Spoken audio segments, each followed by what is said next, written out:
चंपक की कहानियाँ। एक समय की बात है। सुंदरपुर नाम के एक गांव में संजू नाम का एक लकड़हारा रहता था। संजू बहुत ही ईमानदार और मेहनती था, लेकिन वह अपनी गरीबी से थोड़ा परेशान रहता था। वह रोज सुबह जंगल जाता, सूखी लकड़ियां इकट्ठा करता और उन्हें बाजार में बेचकर जो थोड़े बहुत पैसे मिलते, उससे अपने परिवार का पेट पालता था। उसी गांव में धनीराम नाम का एक अमीर व्यापारी भी रहता था। धनीराम के पास बहुत पैसा था, लेकिन वह बेहद लालची और मतलबी था। वह हमेशा दूसरों को धोखा देकर अपना फायदा उठाने की ताक में रहता था। एक दिन संजू जंगल में गहरी झाड़ियों के पास लकड़ी काट रहा था। तभी उसकी कुल्हाड़ी एक पुरानी खोखली लकड़ी से टकराई। वहां उसे मिट्टी में दबा हुआ एक पीतल का छोटा सा घड़ा मिला। जब संजू ने घड़े को खोला तो उसकी आंखें फटी की फटी रह गईं। वह घड़ा सोने के पुराने सिक्कों से भरा हुआ था। संजू ने सोचा, भगवान ने मेरी गरीबी दूर कर दी। लेकिन तभी उसकी नजर घड़े के निचले हिस्से पर पड़ी, जहां गांव के जमींदार के पूर्वजों का नाम खुदा हुआ था। संजू समझ गया कि यह जमींदार की जमीन का हिस्सा रहा होगा और यह धन उसका नहीं है। उसने तय किया कि वह इस धन को अपने पास नहीं रखेगा।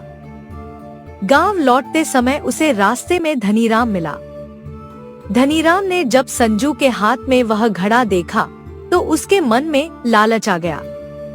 उसने संजू से कहा, अरे संजू, यह घड़ा तो बहुत पुराना लग रहा है। लाओ, इसे मुझे बेच दो। मैं तुम्हें इसके बदले 500 रुपए दूंगा। संजू ने मना करते हुए कहा, नहीं धनीराम जी, यह मेरा नहीं है। यह जमींदार साहब की पुरानी जमीन के पास मिला है और इस पर उनके परिवार का नाम है। मैं इसे उन्हें सौंपने जा रहा हूँ। धनीराम हंसा और बोला, तुम मूर्ख हो संजू। जमींदार के पास पहले से ही बहुत धन है। तुम इस घड़े को चुपचाप घर ले जाओ और अपनी गरीबी दूर करो। किसी को क्या पता चलेगा। संजू ने दृढ़ता से जवाब दिया, धनीराम जी, दूसरों के धन से आई अमीरी मन को कभी शांति नहीं दे सकती। चोरी छिपे मिला धन भले ही जेब भर दे, लेकिन इंसान की ईमानदारी और आत्मसम्मान को छीन लेता है। संजू सीधे जमींदार के घर गया और पूरा वाकया बताते हुए घड़ा उन्हें सौंप दिया।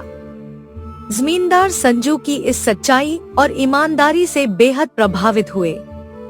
उन्होंने संजू को इनाम के रूप में सोने के 10 सिक्के दिए और उसे अपनी बड़ी हवेली का नया मैनेजर नियुक्त कर दिया, जहां उसे अच्छा मासिक वेतन भी मिलने लगा।